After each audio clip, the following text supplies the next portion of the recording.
Bonsoir chers téléspectateurs et bienvenue sur iWatch Web TV.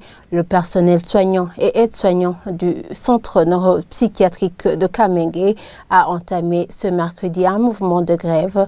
Motif, la direction leur aurait refusé de tenir une réunion syndicale, de leur octroyer une prime de performance et de mettre en marche le dialogue social, comme l'indique le président du syndicat national du personnel paramédical et aide-soignant. D'après le directeur du centre neuropsychiatrique de Kamenge, les réclamations de ce personnel plutôt ne sont pas fondées. Frère Hippolyte Manilakidza dit avoir soumis la question au ministère de la Santé.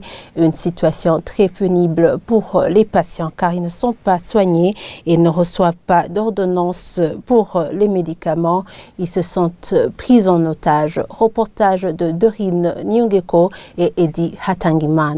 Au centre neuropsychiatrique de Kamenge, les infirmiers et les aides-soignants dans leur blouse de service s'étaient rassemblés tôt ce matin à l'extérieur. Ils venaient de débuter leur mouvement de grève de 3 jours. Selon le président du syndicat national du personnel paramédical et aide-soignant SINAPA au CNPK, il y a grève parce que la direction n'autorise pas les réunions syndicales. Elle refuse aussi de leur octroyer la prime sur les performances accordée par le gouvernement. Premièrement, ils nous refusent de faire des réunions syndicales. Alors on voit que c'est un moyen de supprimer les activités syndicales au CNPK. Deuxièmement, la prime est basée sur les performances. C'est une prime qui est donnée par le gouvernement pour encourager le personnel et le bon fonctionnement du centre, des institutions, quoi. Et la prime est là, mais il ne veut pas l'octroyer au personnel. Le troisième point concerne le cadre de dialogue permanent, le dialogue social permanent. C'est un cadre qui aide souvent quand il y a un conflit entre l'employé et l'employeur. Mais jusqu'à présent, ce cadre n'a pas de bureau, donc il n'est pas fonctionnel. C'est pourquoi d'ailleurs on a entamé le mouvement de grève. Alors on attend qu'il nous appelle pour commencer les négociations. Les patients de leur côté ne savent plus à quel sens se vouer. Ils devaient avoir des ordonnances pour leurs médicaments, mais la grève a tout mis à l'arrêt. Ils craignent pour leur santé car il n'y a qu'un seul centre neuropsychiatrique à Bujumbura. Je viens de Nyanzarak et j'ai un malade qui a des problèmes mentaux. Il est assis là-bas et je suis le seul à le maîtriser. Je l'ai amené en voiture et j'ai pu trouver quelqu'un qui loge à Kinindo. Et je viens d'arriver ici et j'ai trouvé la situation ainsi. C'est vraiment scandaleux. Là, comme vous le voyez, il est affligé et je suis dans le même état.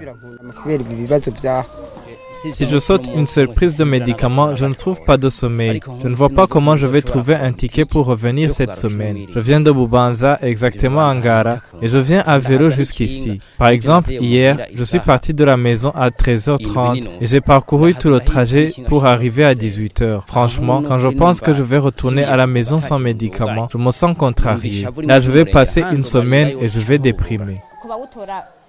Pour ceux qui achètent un médicament à 100%, c'est moins coûteux ici, ainsi que dans d'autres pharmacies qui collaborent avec le ministère de la Solidarité. Mais c'est différent pour les autres pharmacies. Ils sont chers et sans ordonnance, tu ne peux pas avoir de médicaments. Et c'est ça le problème. Ces patients demandent que les problèmes entre les infirmiers et la direction soient résolus afin que les activités reprennent normalement. Que les responsables trouvent une solution au problème du personnel, mais que ce dernier arrête momentanément la grève et accueille les cas urgents. Imaginez-vous renvoyer quelqu'un à Ngozi ou en Nyanzarak sans traitement pour qu'il revienne une autre fois. Et en plus, le directeur affirme que si le personnel l'a décidé ainsi, il n'y peut rien. Nous demandons que ces gens puissent trouver eux-mêmes une solution à leurs problèmes afin que les malades puissent être traités. Car la maladie dont souffrent ces enfants n'a rien à voir avec la malaria ou toute autre maladie. Les maladies mentales sont des maladies très graves.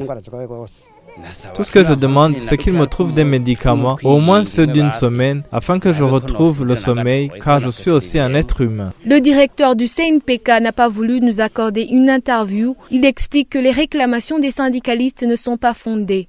Frère Hippolyte Manilakidza affirme avoir soumis la question au ministère de la Santé. Ce dernier fait savoir qu'il a prévu une réunion ce soir pour se pencher sur ce cas. Et voilà, c'est sur ce reportage de Dorine Nyungeko que nous terminons ce fait du jour. Merci de nous avoir suivis et très bonne soirée à tous.